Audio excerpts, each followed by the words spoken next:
What he did, if you're asking me a question, was it right or wrong what he did? Based on the information I have, it was very wrong for him to do what he did. I will leave it up to the regulators and prosecutors to decide the outcome for Sam Bankman-Fried. What I have to do is explain what happened to Skybridge, protect my customers. I have to explain what happened to the industry, and he said that I'm capable of doing that. And we got to go forward as an industry and grow the industry and innovate. We have to be incredibly transparent to people so people trust us on this side of the industry, the right side of the industry. I only have to answer to me, and right now I'm really pissed off at myself. Listen, I mean, I'm not only, but I'll tell you this, okay, I've been doing this a long time. This has been a really tough year. I am so looking forward to 2023. It can't be much worse than this one. You know what I mean? God forbid. Good morning, everyone. I'm here on Pier 60 in Manhattan at the Chelsea Piers at the Benzinga Future of Crypto Conference. The first couple of exciting sessions have come to an end, so we got more people kind of milling around the booths now. The general vibe of this conference is interesting, much different from what it was in Kazakhstan. It's more of a business conference. I think just visually I see fewer developer types going around and more people in suits that seem to be representing kind of the world of New York business. And that's indeed been the topic of the first couple of panels. You know, the first panel that featured Mr. Wonderful, Mr. O'Leary, who is famous from being on the Shark Tank show. He was a big FTX investor, as well as Anthony Scaramucci, who was kind of got briefly famous as in the Trump administration, but also a big investor in FTX. And so those guys were on there, and the whole FTX drama is kind of unfolding before our eyes. And you know, I'll put a clip. You know, O'Leary wants to get his money back. He knows he'll get it back, or at least he'll know what happened to it. That's the message he sent in his speech.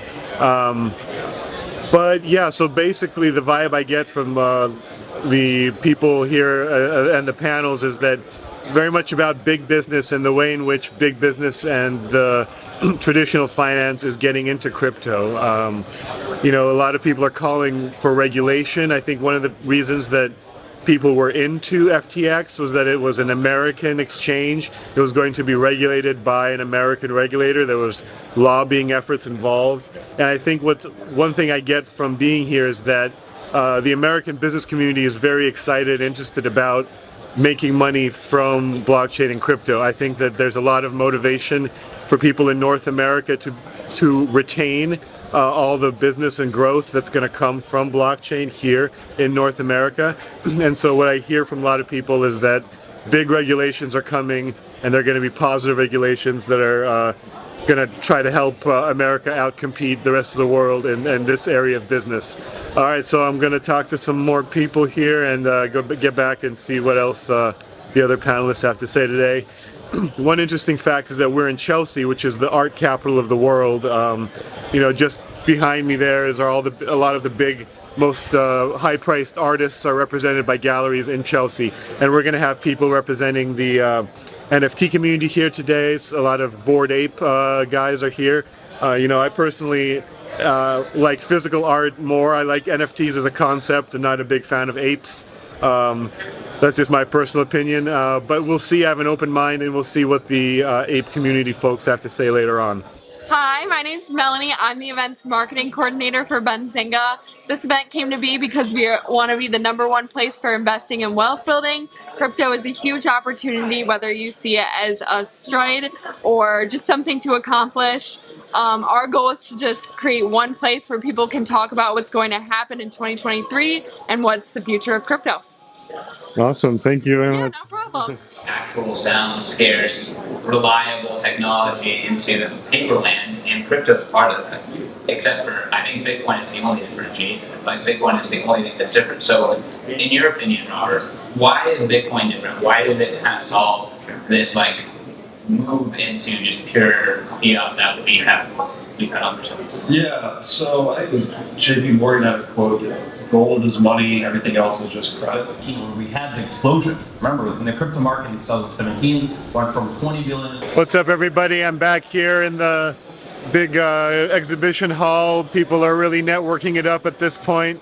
some interesting speeches in this last block of talks that I saw. One of the most interesting ones were the VCs.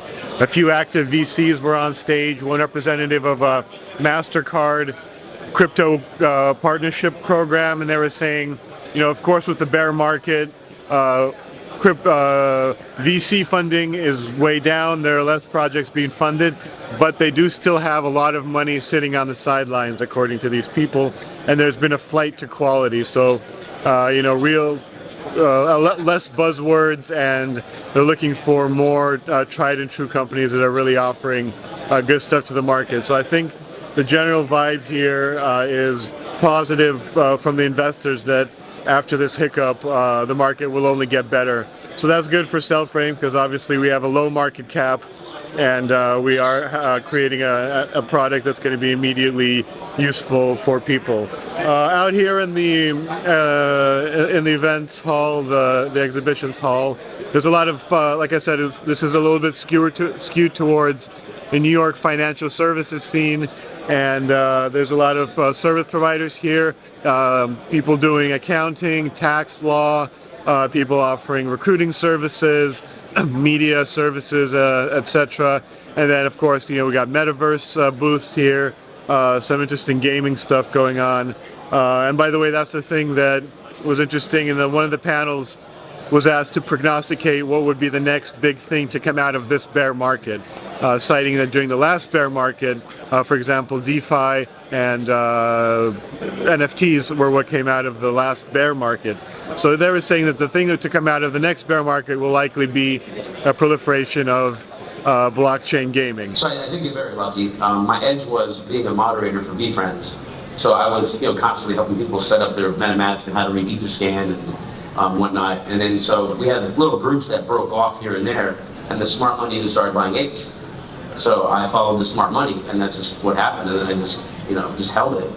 And you know, you have to be very risk tolerant in order to even be in crypto, and even more so for NFTs. And you know, I have a very high risk tolerance. So they are representing your brand over and over again, and this is what the project sort of like brought it all the way up, and then everyone in the team kind of backed it up. So they continue to create, they continue to bring value to each and every one of us. So it wasn't only community driven, but then backed up by Yuga Labs as a whole to really say, hey, you know what? We're gonna continue to share the pot with you. Because every time these NFTs continue to be traded, they're getting a percentage.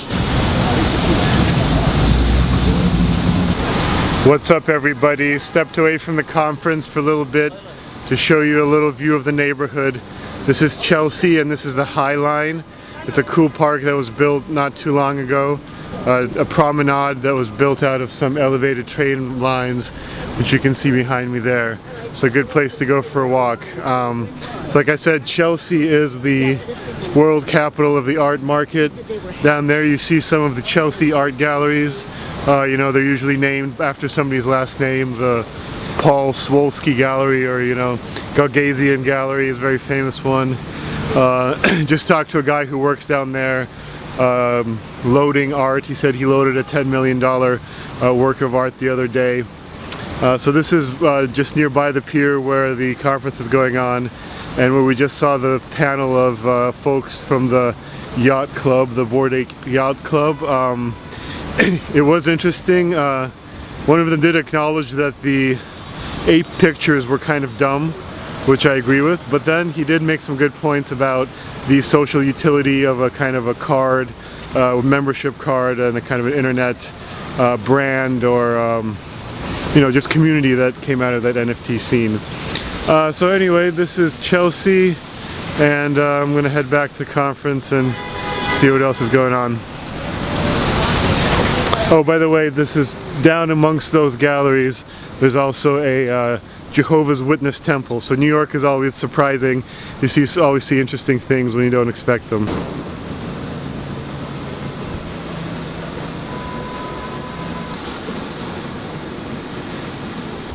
All right, I'm back at the Chelsea Pier, and before I go back into the conference, I just wanted to share a little anecdote of what I noticed at the conference. The first, you know, the headline of the event was the FTX scandal and the big investors in FTX that were going to be talking. And there were a lot of people in the first few panels talking a lot about regulation and working with traditional finance and everything. But then one of the later panels, there were some DeFi people there, some more technical people, and they kind of were like, hey, excuse me guys, all the problems that happened with FTX, with Sam Bankman-Fried, the fact that he and his team were not transparent about where all the money went and were moving around money and mislabeling it, and this lack of trust. You know, the DeFi people said, hello, the whole point of blockchain is that you don't need trust, right? So people are asking if blockchain is dead because a centralized, non-transparent company failed. Well, actually, the whole point of DeFi is that that doesn't happen. Everything is transparent.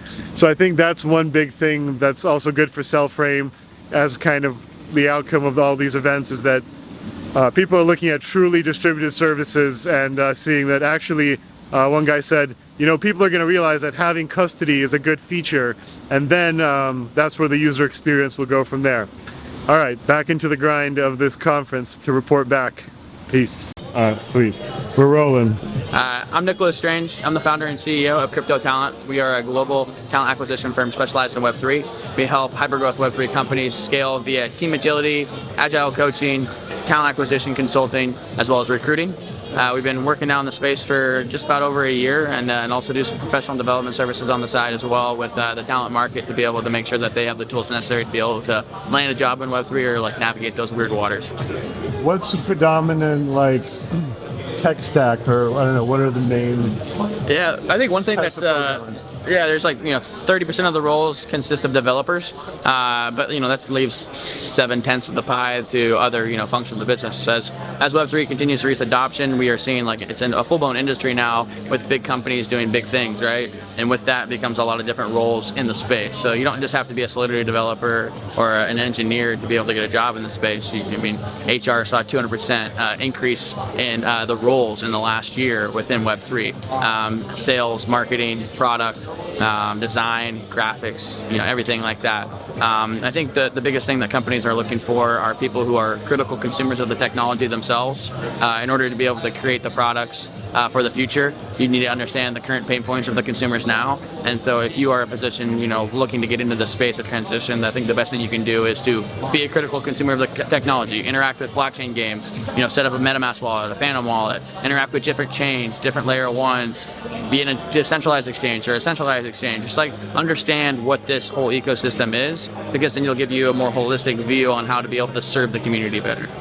That's interesting. Yeah, well, I was associating, more with developer headhunting, but it's such a big and varied service industry now as well. Yeah. What about those senior developers? Like, do you guys work with finding those for companies? Yeah. I know that they're sort of super hard to find for a lot of people. It's like a big choke point for your startups. They're like, we need to get these. Yeah, absolutely. I mean, there's like full stack engineers is a highly sought after role. Somebody that has like smart contract experience. It depends on what your project is, on like the level and seniority there, and also like what layer you're building on. Like if everyone's like, oh, Solidity, that's anything that's being built on ETH, right? It's just an open source nature. There's a lot of other layer ones that are coming out that are building very functional apps. Like, Solana has more like within Rust and Anchor. Then you have a Mistin Labs creating the Sui protocol that has their programming language Move. So it just kind of depends on where you're at and what you're building, and what the specific skill sets look like. But in the open source nature of this world, like to say that like what exists currently is going to exist in the future is, I feel like, almost like kind of foolish, because like in Web 2, it was like a whole entire company's whole IP was their code base. Now it's all open source, and anybody could hard fork something and go create something that's better, more operable. And so it unlocks a lot of mass innovation, a lot of competition. But to say that, oh, you're studying Solidity, that means that you're going to have a job in a year, that could maybe be not the case. There could all of a sudden everyone moves over to Sui, or moves over to Aptos, or moves over to Solana, or moves over to Polygon, or whatever, these different things, right?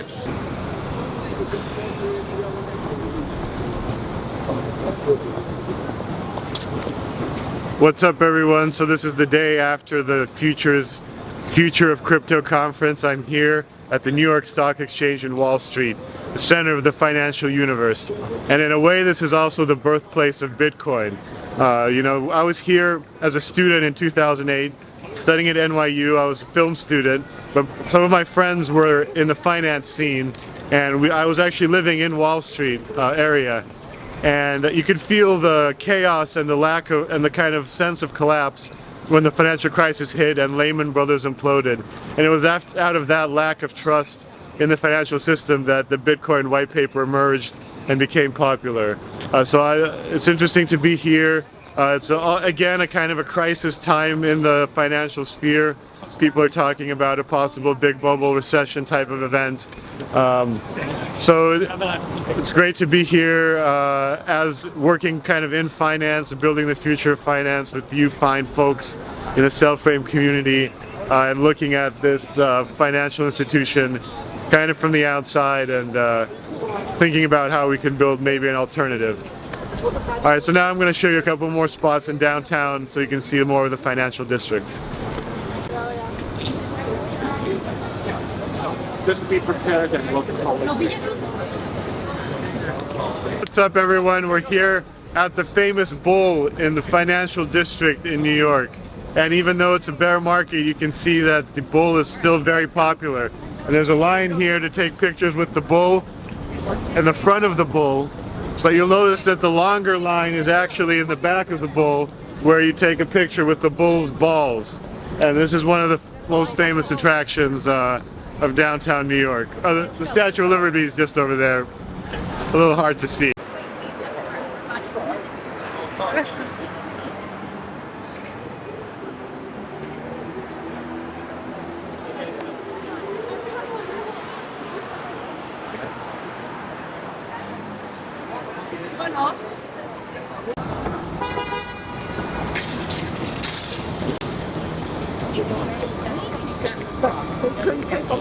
Just wanted to show this spot real quick. It's a part of Lower Manhattan financial district that I like. The Trinity Church, the Gothic architecture has a cool mix with all the skyscrapers around. Also back there you can see the Freedom Tower, which is built in place of the fallen Twin Towers of the World Trade Center. And also behind me is a thin skyscraper, and those in Manhattan, you know, are the residential buildings, because each floor is one big apartment and they go for many millions of dollars. But the real rich financiers of Wall Street don't live here. They live by the park and on the Upper East Side. Now this little public space in the financial district in between the World Trade Center site and Wall Street is called Zuccotti Park. This place got famous with the Occupy Wall Street 99% protest. So this was the first original Occupy protest, and it was here for months. Eventually they got pushed out, and basically this park got rebuilt to be less friendly towards things like that.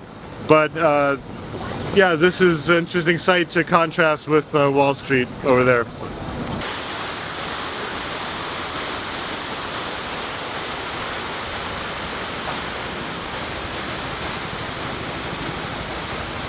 Here we are at the site of the 9/11 memorial.